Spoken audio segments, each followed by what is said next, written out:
Hi guys. So I'm URAWO, and what does URAWO mean? URAWO means star, like the star, yes. And URAWO is so basically URAWO is a star in the Yoruba dialect, and I'm from Ekiti, and the local dialect in Ekiti uses U instead of E. So instead of URAWO, the normal Yoruba in Ekiti dialect, it is URAWO. And since I wanted to represent my culture, I decided to use URAWO specifically.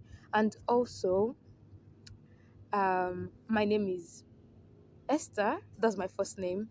I really don't like the name that much. And when I say a nickname from Esther is Star, like one of my nicknames from Esther is Star. So, and also, I'm a star, guys. Like, I'm a star. So, yeah, that's how URAWO came about. So, there's a lot of background noise because I'm actually out in public. As you can see, I'm at a public park, right? So I wanted to, talk about my EP that is coming out. The name of my EP is Unusual Ache, Scars of a Star. And that's for a reason, right? And the EP has 6 tracks. Crushing on You. I'm trying to remember them in order. Don't Need Reasons, Cannot Touch Him. Breaking Me. Oh Lord, Time and Toxic. So those are the 6 tracks of the EP in order, I think, and it's self-written, self-produced by me. And how did I write "Crushing on You"? Basically, "Crushing on You" is a story of a young girl who checked around, saw everyone having crushes because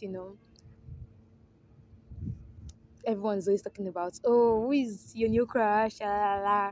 And this and thoughts, I don't have a crush. Everyone is talking about crushes, but I don't have a crush. I don't like anyone. So how can I rectify that? Obviously picking the next person that shows you affection, basically. And also, Crushing on You story specifically came from a Philippine movie. I can't remember the title right now.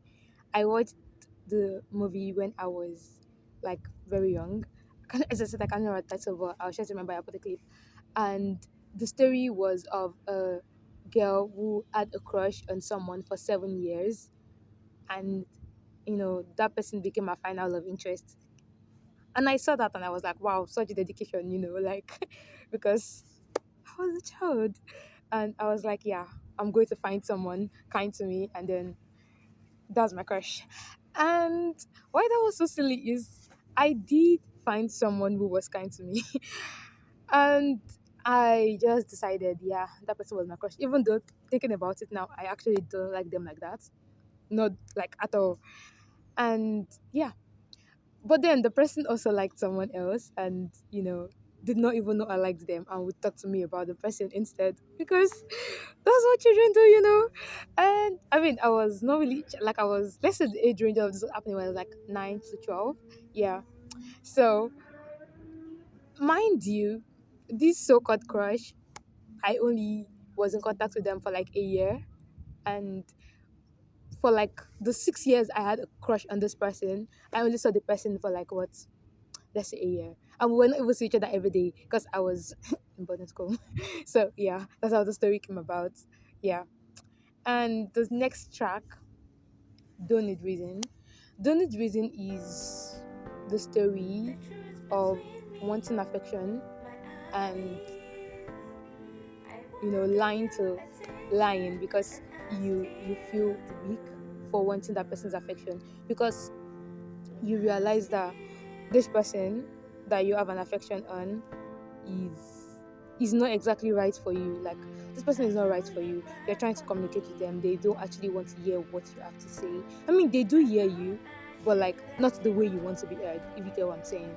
But like, you still want their affection. You still want to feel, acknowledged by them. You still want to feel heard by them. And yeah, that's how I wrote Don't Need Reason. Honestly, the EP, while it sounds like someone in love and I don't know, toxic love or something, I said that's really not it. It's just about the summary for the EP is probably about how society pressure of love, affection, and all of those things makes you as a young child just have some of those feelings even when you technically don't feel like that, if you get what I'm saying. Like even when you technically do not hold those feelings because you feel like you have to, you hold those feelings. Then we have the third song on the track, Skinotachem. Skinotachem is actually not about love, though I generally feel like if you listen to Skinotachem, you can feel anyhow you want to feel about it. You can interpret it to match whatever you want. You don't have to like use my interpretation. But Skinotachem is actually not about love. If you actually flip the word Skinotachem backwards, you're going to find out like what it means.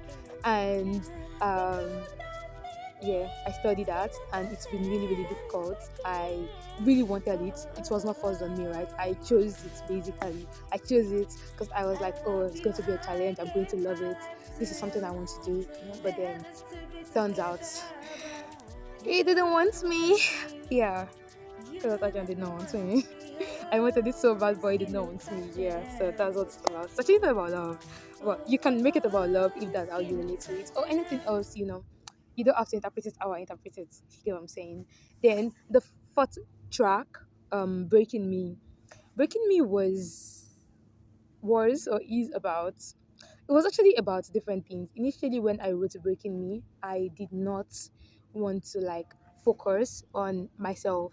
Like I was just writing it because of some celebrity stories.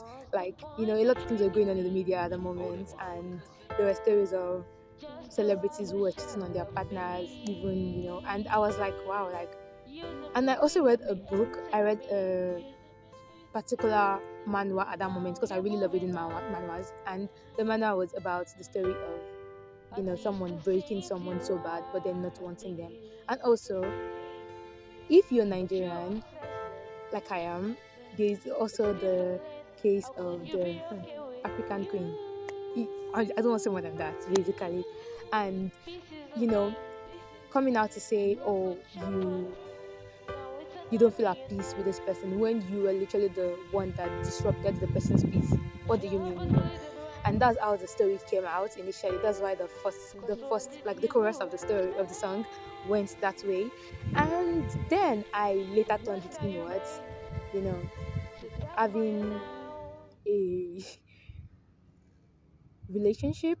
I won't call it a relationship actually because it didn't even last that long, anyways. But something between someone who was like fucking 10 years older than I was, and not realizing at the moment that this was not, that was not love. Not like I never thought I loved the person, if you get what I'm saying. But like, just realizing that whatever love the person claimed they had for you also was not real. So that's how the rap for Breaking Me came about. So it was a story of other people's situation plus my own story because I got so angry and then I, turned it inwards, if you get what I'm saying. And time is a funny song because it was not actually supposed to be on the EP at all. Another song called Breathe In was supposed to be on the EP instead. And I'm going to release Breathe In the future, so you can tell then why Breathing does not fit into the EP Unusual Egg, the first EP at least. So time was written in the classroom. Same with Skinotachem actually. I wrote it in the class. And I wrote it. I was just writing. I was just like, I want to write something that could sound corny or something. That's actually the first. It was one of the first songs I ever like wrote after I thought of becoming a songwriter. If you get what I'm saying, I've been writing songs since I was a child, but I wasn't like, oh, I'm going to be a songwriter. If you get what I'm saying. But time was one of the songs I wrote with that intention in mind of being a songwriter. And I wrote time as also based on celebrity stories and things that happened to that celebrities. And I also related to it a lot because the first relationship I ever was in, I got cheated on. The second one, I got cheated on. Third one, I got cheated on. Oh my god. So yeah, If anyone can relate to time, it's probably me. Like, oh Lord. Yeah. So time was built out of stories that were not mine, but also mine at the same time, if you get what I'm saying. The second rap was like, oh, how can different people. And then also realizing that if someone cheats on you, it's not exactly your fault. Like, it's not your fault. And also, it's not the fault of whoever they cheat on you with, if you get what I'm saying, because the person that made the commitment to be in a relationship with you is your partner, not whoever they are cheating with, if you get what I'm saying. I mean, unless the person is your best friend, then that's another story. So that's the story of time. And down to the last song, I'm Toxic. So I'm Toxic is a song that sounds, I guess if you just read it surface level, it can sound like someone who is, built in their ways and does not want to change. But that's really not what the song is about. The song is about after everything I've been through, relationship wise and everything wise, trying different things and just realizing that maybe, with everything that is going on, I also have a problem and I need to heal.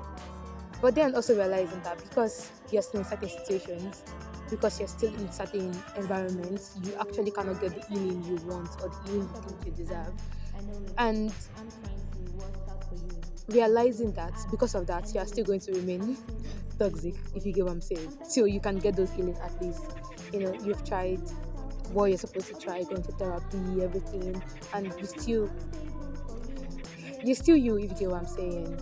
And actually, one of the reasons why I will I say wrote toxic was I'm toxic as it's called. Actually, the first name was toxic. I like to call it T. That's the nickname, but I'm toxic because I like nicknaming my songs. Then one of the reasons why I wrote T is because I started going to therapy, and from the therapist I found out I had an avoidant attachment style. Toxic, I know. And I was like, oh, like I'd never thought about this. I I had the hard time accepting it. I'm not even going to lie.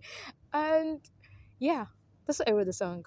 So that's actually the story of how I wrote all the songs on the EP. And if you guys have any question or anything you want to ask about the songs, you can let me know.